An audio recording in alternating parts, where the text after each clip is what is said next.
your shit together. If you want to get him out of here. I can pop these, no problem. So get to it!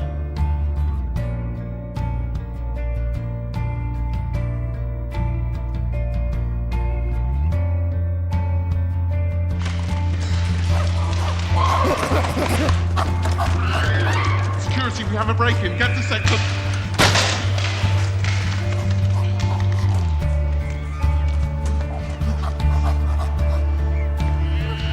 I know who you are. I know what you think you're doing. You don't want to get hurt. Keep your mouth shut and don't move a fucking muscle. The chimps are infected. They're highly contagious. They've been given an inhibitor. Infected with what? In order to cure, you must first understand. Infected with what? Rage. What the fuck is talking about? Get the cages open! No! Listen, you sick bastard. We're going and we're taking your torture victims with us. We're gonna get you out of here. Listen, the animals are contagious. The infection is in their blood and saliva. One bite. Stop! You've no idea!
When you picture zombies, you're probably already thinking of 1985's The Day of the Dead.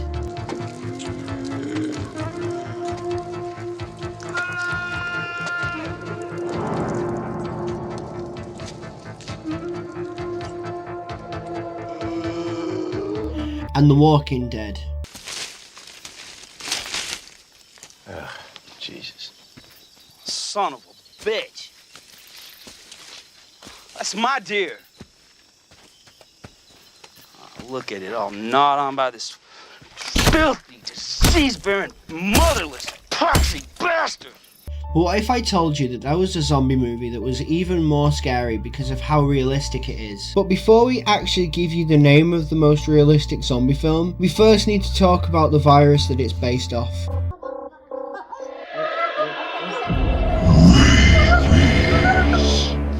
Look, I'm just an autistic YouTuber and I don't know what I'm talking about half the time. So I'm not going to try and play doctor. I'll leave the explaining to the professionals. This group of villagers from the backcountry of Iran were all attacked and bitten by a rabid wolf. They have come to a local facility of the Pasteur Institute in order to receive treatment. On the third day of the disease, he displays a characteristic restlessness and agitation.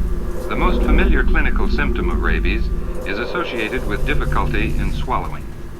When fluid comes in contact with the throat, it is violently expelled, at the same time producing painful, spasmodic muscular contractions, hence the term hydrophobia, or fear of water. By the fifth day, salivation is copious and almost continuous. As a precaution against the convulsions which commonly occur in rabies, the patient is secured hand and foot. If the acute excitement phase of rabies is survived, paralysis sets in, accompanied by apathy and stupor. The patient becomes quieter. He lapses into a coma, which is followed, inevitably, by death. That right there is the scariest shit I've ever seen. Now, if you don't mind me, I'm gonna sit in the corner of my room and cry. Who can say where the road goes? The film we are talking about today is 28 Days Later, and why it is the most scariest zombie film ever created. Let's start with the virus itself. The Rage virus is a genetically engineered form of Ebola. Think of the Ebola virus as a taxi, and think of the passenger as a suppressant that calms the patient down. But the virus mutated, making it into the Rage virus we know today. You might be asking, why was I talking about the rabies virus then? Because while the taxi is Ebola, the destination is Rabies Town. It takes the contagious leakiness of Ebola and combines it with the furious aggression of rabies. It's the worst of both worlds. It travels through the blood like Ebola, but it rots your mind like rabies. What makes 28 Days Later so scary is the fact that the infected people aren't dead, they're still alive. They just can't control themselves. We've just recently found out that in 28 years later, the Bone Temple, we actually find out what the infected actually see. To me and you, we would see each other. To an infected person, they would see a monster. Take it low.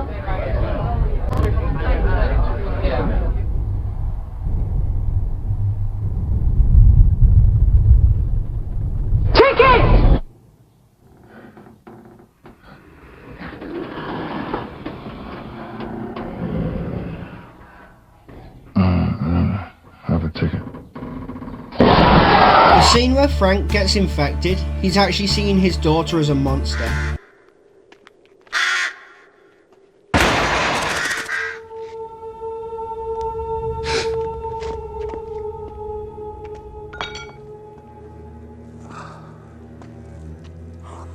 Dad, are you alright? Yeah, I'm fine, sweetheart. Sorry I lost my temper. Hannah, I love you very much. What? Keep away from me. Stay where you are. Dad? Keep away from me! Dad? Keep away from me! Keep away from me! Keep away! Keep away! Keep away! What's wrong? Dad! Jen! Jenny's infected! No! Jen! Jen, kill it!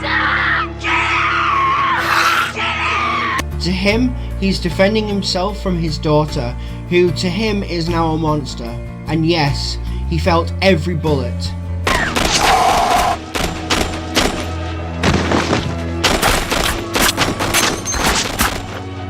At least it was a quick death. Think of the infected brain as a cup of water. Everything that's in it, your personality, your memories, is the water. The virus is like oil. It sits on top, clouding everything, making you see only what it wants you to see. It doesn't replace you, it traps you behind a layer of primal fear. Because they're still alive, they will starve to death. So unlike normal zombies where you have to kill the brain, anything that would kill a normal human will kill the infected. And there you have it. That's what makes 28 Days Later the most scariest zombie film ever made. It takes a real world virus and engineers it into something even scarier. Thank you guys so much for watching. I'll see you in the next one. Hi everyone, I just wanted to take a moment to talk about 3 incredible charities that are very close to my heart. These organisations not only helped countless people, but they also helped me personally through some tough times. And I'll always be grateful for the amazing work that they do. First, there's Macmillan Cancer Support. They're an incredible lifeline for people living with cancer, offering practical advice, emotional support, and even financial guidance. They are there for you every step of the way, and they were there for me when I really needed them. Then there's Teenage Cancer Trust. They focus on supporting young people aged 13 to 24 who are living with cancer. Cancer can feel so isolating, especially as a young person. But Teenage Cancer Trust create spaces where young people can connect with others going through the same thing. Their work truly makes a difference, and it certainly made a difference for me. And finally, Young Lives vs Cancer. This charity is absolutely incredible. They provide essential support for children and young people with cancer, as well as their families, helping them cope emotionally and practically. For me, they were there at a time when everything felt overwhelming, and I'll never forget their kindness and guidance. I can't stress enough how important these charities are. Please consider donating to Macmillan, Teenage Cancer Trust, or Young Lives vs Cancer. Every little bit helps, and your support can change someone's life just like it changed mine. Let's do what we can to ensure no one has to face cancer